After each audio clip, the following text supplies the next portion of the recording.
Hello viewers, আসসালামু আলাইকুম। ছাদে বা বারান্দায় যারা ছোট টব বা ড্রামে লাউ চাষ করতে চান তাদের জন্য আমার এই ভিডিওটা।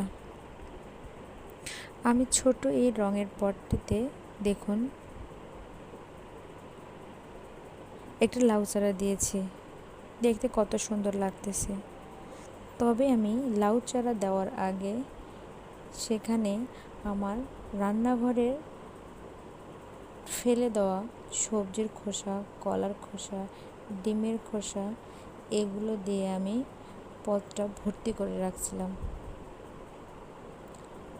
বলে রাখি, এর জন্য আমি কোনো কীটনাশক বা সার ব্যবহার করিনি।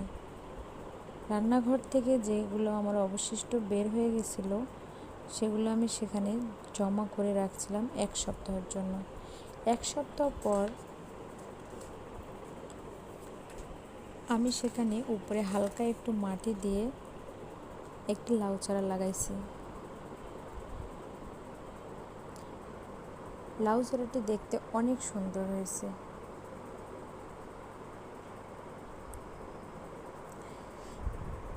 এভাবে যারা কীটনাশক বা সার অল্প মাটি দিয়ে লাউ গাছ লাগাতে চান, লাউ চারা বড় করতে চান, তাদের জন্য আমার এই ভিডিওটি অনুসরণ করতে পারেন।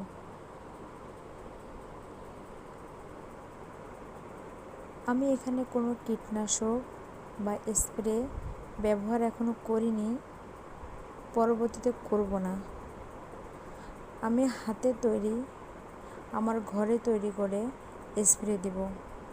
দেখুন কত সুন্দর ডগা আসছে। এই গাছ আমার মাচায় উঠে গেছে।